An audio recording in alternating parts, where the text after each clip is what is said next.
మిలియన్ల యువత జీవితాన్ని మార్చేసిన ఆ ఒక్క పుస్తకం ఏంటో తెలుసా? The things you can see only when you slow down. యువతకు ఒక సందేశం కూడా ఇచ్చింది ఈ పుస్తకం.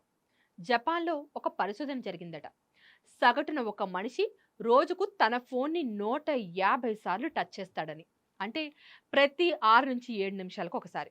మరో విషయం, మనం ఇప్పుడు ఒక యూట్యూబ్ వీడియో మొదటి 3 సెకండ్లు బోర్ కొడితే స్కిప్ చేసేస్తాం కదా. ఒకసారి ఆలోచించండి, మన అటెన్షన్ స్పాన్ ఇప్పుడు గోల్డ్ ఫిష్ కంటే కూడా చాలా తక్కువగా ఉందని స్టడీలు చెప్తున్నాయి. ఈ ఫోన్ని చివరిసారి మీరు ఎప్పుడు పక్కన పెట్టారు? నిజంగా పూర్తిగా ఏ నోటిఫికేషన్ కూడా లేకుండా. గుర్తు రావట్లేదు కదా. పర్వాలేదు, ఎందుకంటే ఈ రోజు మనం మాట్లాడుకోబోయే పుస్తకం సరిగ్గా ఈ ప్రశ్న చుట్టూనే తిరుగుతుంది. ఆ పుస్తకం పేరే the things you can see only when you slow down. దీని ఆథర్ హెమిన్ సునిమ్. దక్షిణ కొరియాకు చెందినటువంటి ఒక బౌద్ధ సన్యాసితను. ప్రపంచ వ్యాప్తంగా మిలియన్ల మంది యువతకు స్ఫూర్తినిచ్చిన రచయిత ఈయన. ఇక ఈ పుస్తక పరిచయం ఎలా ఉందో ఇప్పుడు చూద్దాం. ఈ పుస్తకం విడుదలైన కొన్ని వారాల్లోనే దక్షిణ కొరియాలో 1,000,000 కాపీలు అమ్ముడైంది. ఒక సన్యాసి రాసిన పుస్తకం, పైగా సాధారణంగా వృద్ధులు మాత్రమే చదువుతారేమో అనుకున్న పుస్తకం. చాలా మంది ఆశ్చర్యంగా దీన్ని ఎక్కువగా కొన్నది ఎవరో తెలుసా? 20 నుంచి 30 ఏళ్ల యువతే. ఎందుకు? ఎందుకంటే ఈ పుస్తకం చెప్పే విషయాలు నేరుగా మన స్ట్రెస్ఫుల్ లైఫ్ స్టైల్కి కనెక్ట్ అవుతాయి కాబట్టి. ఇక మనం ఈరోజు రచయిత గురించి ముందుగా తెలుసుకుందాం. హేమంత్ సునీమ్ కథ చాలా ఆసక్తికరంగా ఉంటుంది. ఈయన అమెరికాలో పుట్టి పెరిగారు. హార్వర్డ్, ప్రిన్స్టన్ లాంటి అద్భుతమైనటువంటి యూనివర్సిటీల్లో కూడా చదివారు. మనం అనుకునే సక్సెస్ఫుల్ లైఫ్కి కావాల్సింది ఆయన దగ్గర ఉన్నట్టే కదా. కానీ 21 ఏళ్ల వయసులోనే అందరూ షాక్ అయ్యేలా ఒక నిర్ణయం తీసేసుకున్నారు.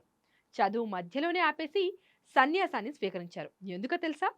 ఆయన ఇలా చెప్తారు, నేను ఎప్పుడూ కూడా తర్వాతి గోల్ కోసం పరిగెడుతూనే ఉన్నాను. ఒక గోల్ అందుకోగానే వెంటనే మరో గోల్. నేను ఎప్పుడూ ఆగి నేను ఇప్పుడు ఎక్కడ ఉన్నాను అని ఆలోచించలేదు. ఇది మనలో చాలా మందికి వర్తించదా? పుస్తకంలో యువతకు నచ్చే చాలా పాఠాలున్నాయి. వాటిని ఎగ్జాంపుల్స్తో సహా ఒక్కొక్కటి చూసేద్దామా? మీ మీద మీరు దయ చూపించుకోండి. ఉదాహరణకి, మీ ఫ్రెండ్ ఒక ఎగ్జామ్ ఫెయిల్ అయ్యాడు అనుకోండి. మీరేం చేస్తారు? పర్వాలేదు, తర్వాత ట్రై చేయి అంటారు కదా. కానీ ఒకవేళ మీరే గనక ఫెయిల్ అయితే, నేను వేస్ట్, నాకు ఏమీ చేత కాదు అని మిమ్మల్ని మీరు హింసించుకుంటారు. హేమంత్ సునీమ్ ఒక సింపుల్ ప్రశ్న అడుగుతారు, మీ బెస్ట్ ఫ్రెండ్తో మాట్లాడినంత దయగా మీతో మీరు ఎందుకు మాట్లాడుకోవట్లేదు అనేసి. సో ఇక నుంచి అది అలవాటు చేసుకోండి. ప్రస్తుత క్షణంలో జీవించడం ఇంకో చిన్న ఉదాహరణగా చెప్తారు రచయిత. మీరు ఫ్యామిలీతో డిన్నర్కి కూర్చున్నారు, కానీ మీ మనసు మాత్రం రేపటి ఆఫీస్ మీటింగ్ మీదే ఉంది. ఫోన్లో వచ్చిన మెసేజ్ మీదే ఉంది. మీరు అక్కడ ఉన్నారు, కానీ నిజంగా అక్కడ మీరు లేనట్టే లెక్క. పుస్తకంలో ఒక బ్యూటిఫుల్ లైన్ ఉంది, మీరు తినేటప్పుడు తినండి, మీరు నడిచేటప్పుడు నడవండి. 2 పనులు మాత్రం ఒక్కసారి చేయడం చాలా ఇబ్బంది కలిగించే విషయం.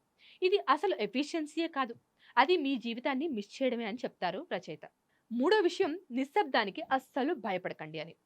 ఒక ఇంట్రెస్టింగ్ ఎక్సర్సైజ్ ట్రై చేయండి. మీ ఫోన్ ఒక 10 నిమిషాలు దూరంగా పెట్టేయండి.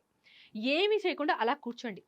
మొదటి 2 నిమిషాల్లోనే మీకు ఫోన్ తీయాలనే యాంగ్జైటీ మొదలైపోతుంది. ఎందుకో తెలుసా? ఎందుకంటే మనం మన సొంత ఆలోచనలతో ఒంటరిగా ఉండడానికి చాలా భయపడతాం కాబట్టి. ఇక 4వ విషయం, చిన్న చిన్న క్షణాల్లో ఉండే ఆనందం. రచయిత ఒక సంఘటన ఇక్కడ ఎగ్జాంపుల్గా చెప్పారు. ఒకసారి ఆయన తొందరగా ఎక్కడికో వెళ్తుండగా దారిలో ఒక పండినటువంటి పువ్వుల చెట్టు కనిపించిందంట. ఆగకుండా వెళ్ళిపోయారు. కానీ మర్నాడు తిరిగి వచ్చేసరికి ఆ పువ్వులన్నీ రాలిపోయాయి. అంటే ఆ అందమైన క్షణం మిస్ అయినట్టే కదా. ఇది మన లైఫ్లో కూడా ఎన్నోసార్లు జరుగుతుందో ఒకసారి ఆలోచించండి. సూర్యాస్తమయాలు, సూర్యోదయాలు, స్నేహితులతో నవ్వులు, అమ్మ చేతి వంట కమ్మని రుచి, వేగంగా పరిగెడుతూ మనం ఎన్ని క్షణాలు మిస్ చేస్తున్నామో ఒకసారి ఆలోచించండి. ఇప్పుడు రియల్ లైఫ్ కనెక్ట్ గురించి ఆలోచించండి. మీరు ఇన్స్టాగ్రామ్లో ఒక ఫ్రెండ్ కొత్త జాబ్ గురించి పోస్ట్ చూశారు. ఆయన ఎంతో గొప్పగా తనకు ఒక కొత్త జాబ్ వచ్చిందని పెట్టారు. వెంటనే మీకేమనిపిస్తుంది? అయ్యో, నేను వెనకబడిపోతున్నానా అని అనిపిస్తుంది. కానీ నిజం ఏంటంటే, మీకు కనిపించేది వాళ్ళ జీవితంలో ఒక హైప్, అంటే హైలైట్ అయిన అంశం మాత్రమే. కానీ వాళ్ళ స్ట్రగుల్స్ కానీ కష్టాలు కానీ మనకు తెలుసా? తెలియదు కదా. హేమంత్ సునీమ్ దీని గురించి చెప్తారు, మీ జీవితాన్ని ఇతరుల హైలైట్ రీల్స్తో అస్సలు పోల్చుకోకండి అని. మరి మనం ఏం నేర్చుకోవాలి? జీవితం ఒక 100 మీటర్ల రేస్ కాదు, ఇది ఒక సుదీర్ఘమైన ప్రయాణం. మీరు ఎంత వేగంగా పరిగెత్తినా గమ్యం అదే దూరంలో ఉంటుంది. కానీ ఆ ప్రయాణంలో మీరు చూడాల్సినటువంటి అందమైన దృశ్యాలు మాత్రం మీరు మిస్ చేస్తున్నారు.